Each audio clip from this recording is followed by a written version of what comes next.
vous savez, pendant cette édition, on jette un coup d'œil sur les dernières évolutions, mais aussi sur les dernières actualités conflictuelles sur la scène politique du continent africain, notre cher continent.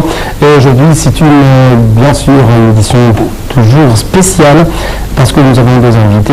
Premièrement, Madame Esther, animatrice à la radio de Congo, Cara de Togo plutôt.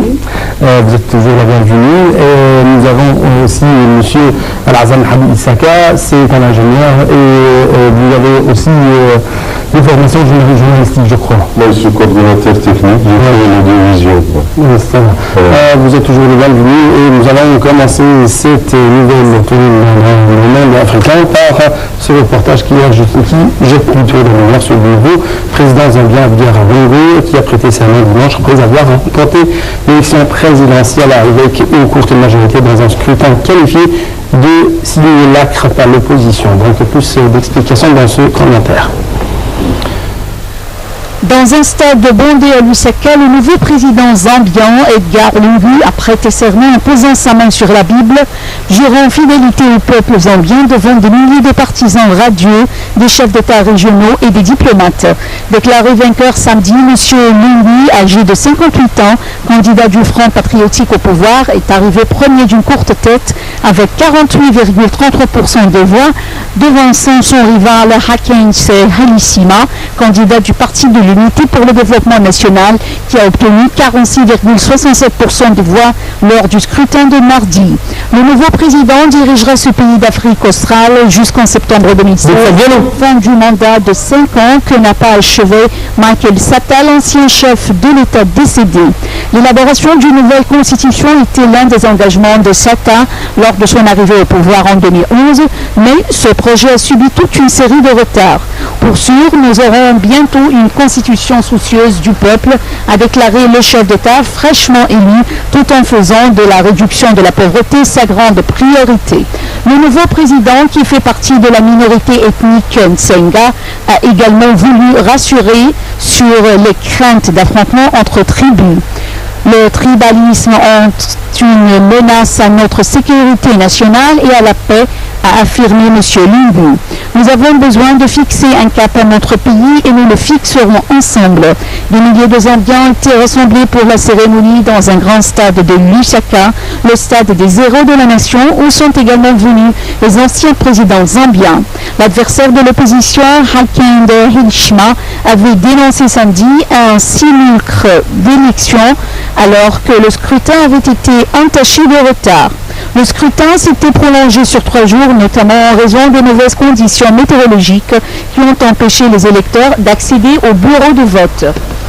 Monsieur Hichilema, un homme d'affaires de 52 ans qui briguait la présidence pour la 4e fois, a accusé son rival de lui avoir volé sa victoire. À l'inverse, la responsable de la Commission de l'Union africaine a félicité la Zambie pour avoir organisé des élections exemplaires, réussies et dans le calme.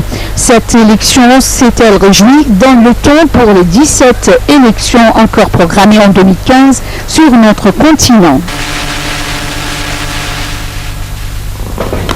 Alors que l'Addis Abeba s'apprête à accueillir le sommet africain fin janvier, le Caire teste plusieurs pistes pour un retour en Afrique, et ce, après une absence relative de la scène politique, de la scène économique depuis plusieurs décennies.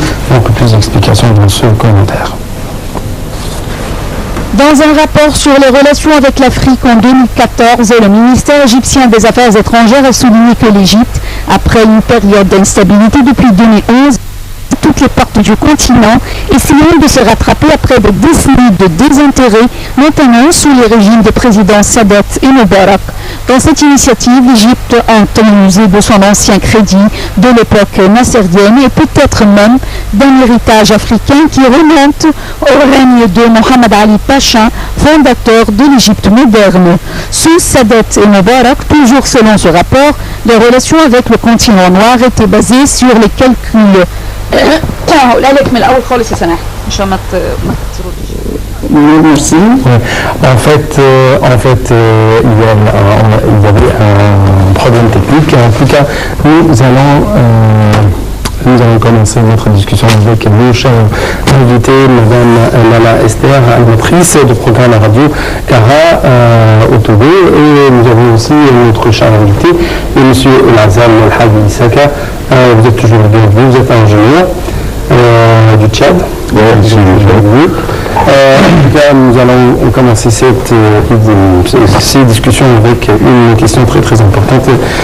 Est-ce que vous avez suivi la révolution du 25 janvier 2011 qui a eu ici en Égypte et, si je peux dire, la vague d'instabilité qui a frappé l'Égypte après cela? Non. La révolution du 25 janvier 2011 au Togo, je dois dire que j'ai suivi ça par les médias étrangers, notamment par Radio France Internationale, parce que chez nous, on ne capte pas la radio locale, on ne capte pas, si ce n'est pas par Internet. Là, je ne connaissais pas le site du pays, par Radio France Internationale. Seulement à travers RFI, à travers RFI, à travers AFP, parce que dans les médias aussi, pas de chaîne égyptienne. Non, moi je suis à 420 km de Lomé, la capitale. Et donc, la chaîne que nous captons, les chaînes plutôt que nous captons hors du Togo, en tout cas que je capte, c'est par radio, c'est RFI, c'est BBC, mais par la télévision, bon, j'ai aussi Canal Sat chez moi à la maison, mais je n'ai pas la programmation de l'Égypte. De l'Égypte. Mais les événements, je les ai suivis, les soulèvements qui ont voté jusqu'à la prise de pouvoir de Mohamed Al-Sisi. J'ai suivi ces événements-là, comme ça. Monsieur Issaka, en tant qu'ingénieur, mais aussi vous êtes un Tchadien et vous êtes un voisin tout à fait proche de l'Égypte. C'est pourquoi je crois que vous avez suivi les événements du 25 janvier 2011 et la vague de l'instabilité qui a frappé l'Égypte. Donc d'abord, avant tout, je vous remercie beaucoup de nous inviter sur ce plateau et de nous permettre quand même de s'exprimer sur les problèmes cruciaux qui concernent l'Afrique tout entière. Et nous avons suivi effectivement tous ces événements que nous avons entendus dans les différentes presses, comme le printemps arabe que les gens ont appelé, ça a commencé en Tunisie, c'était en Libye. Bon, on croyait que ça a été quelque chose à la recherche de la démocratie, nous sommes à la recherche de l'expression et tout ça. Mais nos frères en Tunisie, ils ont pu quand même rattraper le train et ils ont quand même corrigé les erreurs. En Libye, ce n'était pas le cas. Ça a vraiment dégénéré à une situation catastrophique. Et que nous, Tchadiens, en tant que voisins de la Libye, nous avons senti, nous avons une très grande communauté qui travaille au sud de la Libye, en Libye même, et que c'était un problème pour évacuer tout. On les a évacués, les accueillir, donc l'impact était direct sur, non seulement sur l'économie, mais même sur la situation politique et ainsi de suite de notre pays. D'où provient la coopération un peu plus étroite ces dernièrement entre l'Égypte et le Tchad, notamment après la visite effectuée par Idriss Déby, le président tchadien en Égypte, n'est-ce pas? Effectivement, le président tchadien Idriss Déby était ici. C'est toujours dans le même cadre de développement de nos relations avec la République arabe d'Égypte.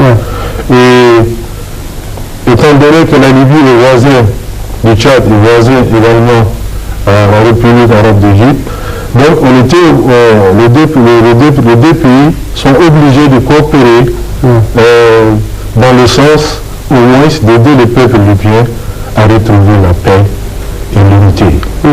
Donc il y a eu, je crois, des accords sécuritaires que je ne sais pas exactement le contenu, mais il y a aussi des hommes d'affaires qui ont accompagné effectivement le président pour pouvoir tisser des relations avec les hommes d'affaires égyptiens.